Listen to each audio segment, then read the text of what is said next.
Hey everyone, today we're going to talk about all of the entertainment on MSC Seascape. Strap in right after this.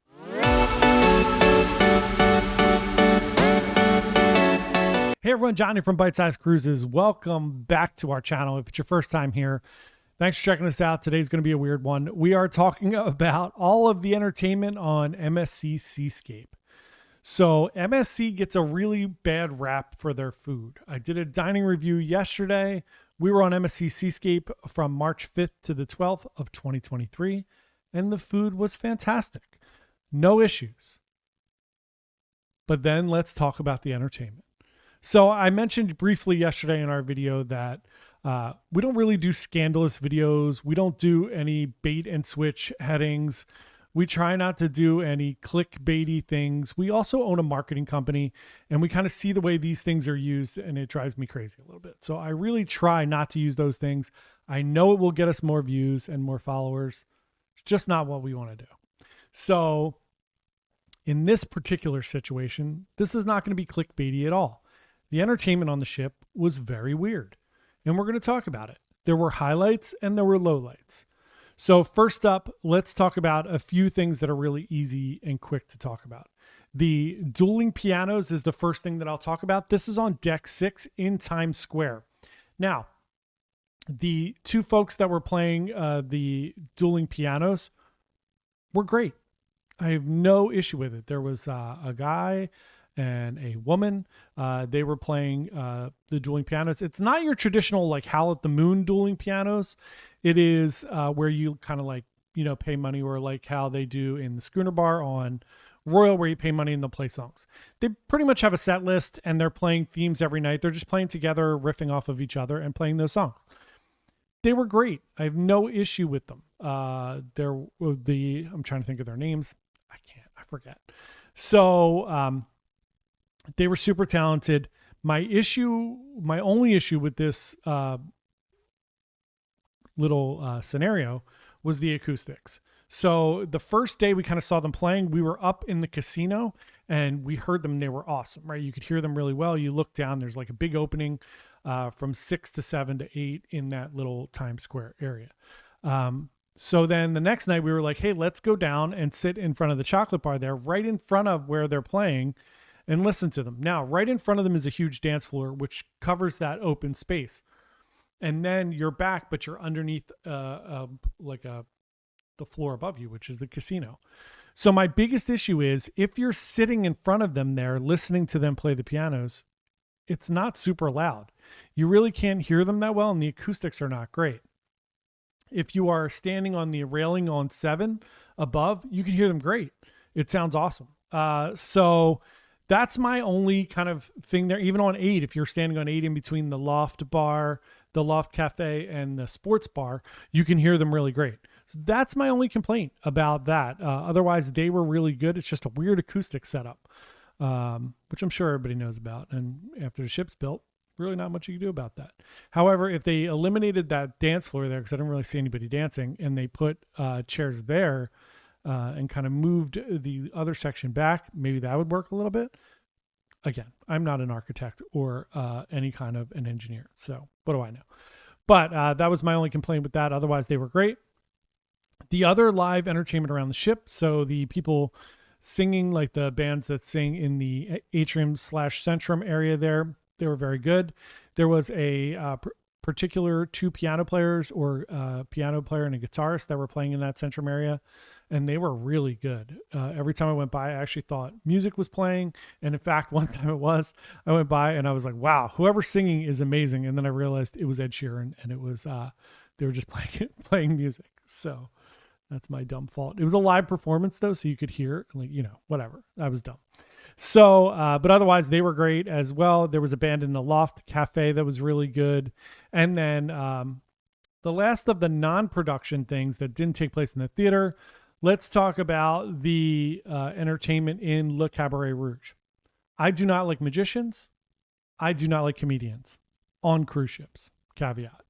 I love comedy. I love stand-up comedy. Just not on cruise ships.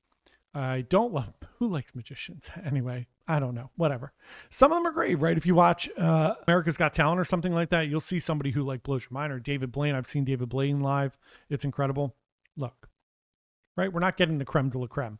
David Blaine's not on your cruise ship. So what I really liked about Le Cabaret Rouge is they kind of did little variety show elements where somebody would come on for 10 or 15 minutes and do like a little piece of their act, like the magician or a singer or something like that. And it really broke it down and made it more palatable, and it was really good. So we saw the magician that was in there. It was fine. Nothing great, but it was 10 or 15 minutes. It was quick. The singer that was in there, who I don't remember his name, which you'll see here, he sang the Lizzo song, the really popular TikTok Lizzo song. He was amazing. So really good singer. And they had a band in there, which was the band that kind of plays in the theater sometimes. They were very good. Little, like, not emotive, but good. They were good musicians. So the music was good. So now let's get to everything before the production shows. So at this time, let's ask everyone to please subscribe. If you get a second, please click the like and subscribe. It really helps us. And it really helps us build up our audience here so that we could do more videos and go on more cruises and do fun things. So let's talk about some of the other entertainment. So the little shows in the Centrum atrium area were really fun. They did like this or that shows, and they did all kinds of fun little game show things there, Guinness Book of World Records things. They had people singing and dancing. Those are all really cute and fun, and normally what you see on a lot of cruise ships. Typical trivia was good.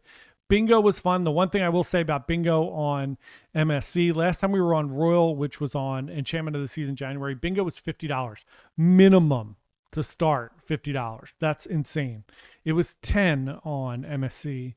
So $10 for bingo, totally fine. For a 3 sheet, it was 20. For 2 of those, it was for three sheets, it was $40. That's fine. I have no problem with that. The other fun thing about bingo on MSC is you could play on the pool deck or in the theater, and they simulcast it. And there's somebody in both areas to call out bingo. That's really fun if you don't want to kind of come in for the day, but you want to play bingo, you could sit out by the pool. Love that idea. The ship has a lot of technology. That technology was awesome. The sports bar was really cool as like an entertainment option. And then let's talk about the production shows.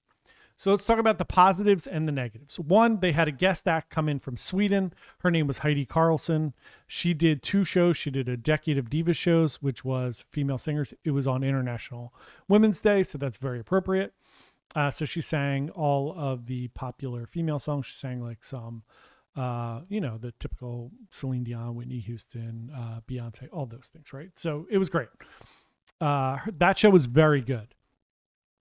And then that led us to come back to her show 2 days later, which was on Thursday, where she was in Broadway. She was in Broadway shows, not on Broadway because she's from Sweden, but she was in shows in like Germany and Sweden, and she played in Phantom and Cats and Les Mis and all of those other things. So she did a Broadway show. It's one of the best shows I've ever seen on a ship. It was great. Top 10 for sure on a cruise ship. She was excellent. We have tons of video of that, as you saw if you watched our daily vlogs. If not, go back and check them out. She was really great. So she was wonderful. Now let's talk about the actual production shows. Here's what I loved about MSC Seascape. The cruise director, Monica, and the cruise director staff, including Jose, who was like the assistant cruise director, were fantastic. They were everywhere around the ship. They were super friendly. They were fun. Before every show, they did some kind of audience interaction participation thing, which I love. They had people singing and dancing. So much fun. The fact that they do the announcements in 5 different languages and they're speaking to people in Italian, in Spanish, in English, in German, in French, amazing. All of those things are great. And I couldn't say more nice things about the cruise director staff. I think they all did a great job. They did a Master Chef show on the cruise ship, which was really fun. Jose did that. He did a great job with that. Monica did a great job all around the ship with all of her cruise director things. And the rest of the cruise director staff was great.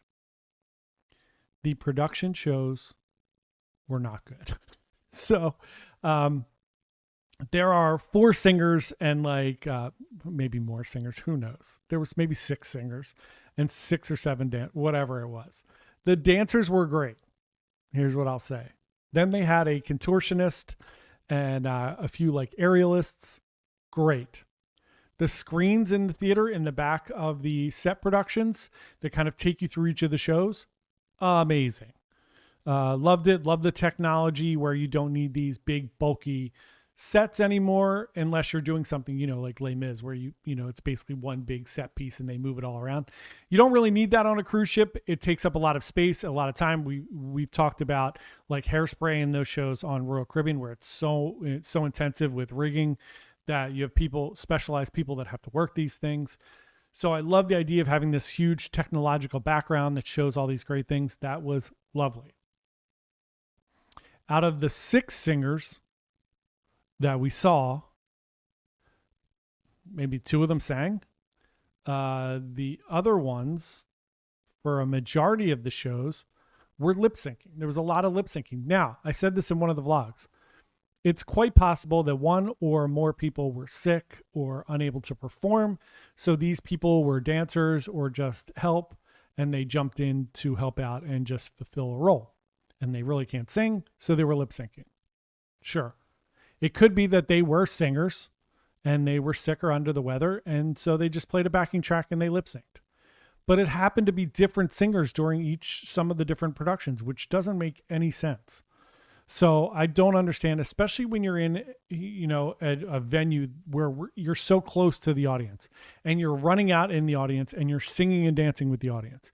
If you're lip syncing that, it's so obvious that you're lip syncing. So I'm not sure why, but it made all of the shows weird. The talent of the singers, there were a couple singers that were really, really good. And there were a couple that were not. It was all over the place and a little messy. So I'm not sure what was going on with the entertainment.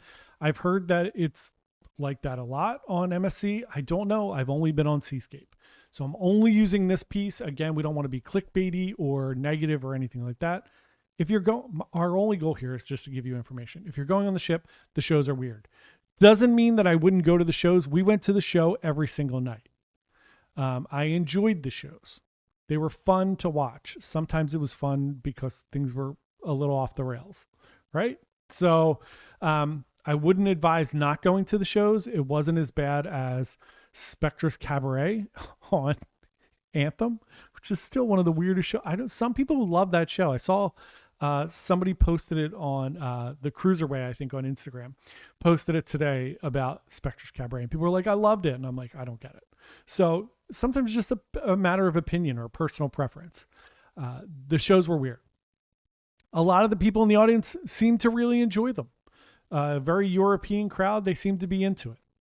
It's great. I'm just giving you our opinion. The shows were weird. They weren't great. They were a little off the rails. Otherwise, the rest of the entertainment on the ship was really fun. We had a great time. Can't tell you anymore that we love the ship. I think it's my second or third favorite ship of all the different cruise ships, almost 50 cruise ships that I've been on. I loved the ship. I loved everything about the cruise. We had a great itinerary, great cruise, smooth sailing. Everything else was wonderful. So just our opinions, just some things to look out for. Just try to give a little, honest opinion of what we thought there. So have you been on Seascape? Have you been on any MSC cruises? Did you enjoy the entertainment? Was it weird on those ships? Let us know. We will be on Meraviglia next month. So we will have more feedback. And then we'll be on World Europa in May.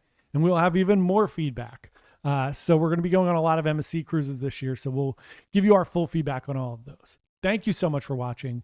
We're going to do a few more days of Seascape videos, and then we're going to jump into Caribbean Princess, which AJ was on as well and went on through the Panama Canal. So be sure to come back and check those out, and we will talk to y'all soon. Thanks so much. Have a great day. Bye.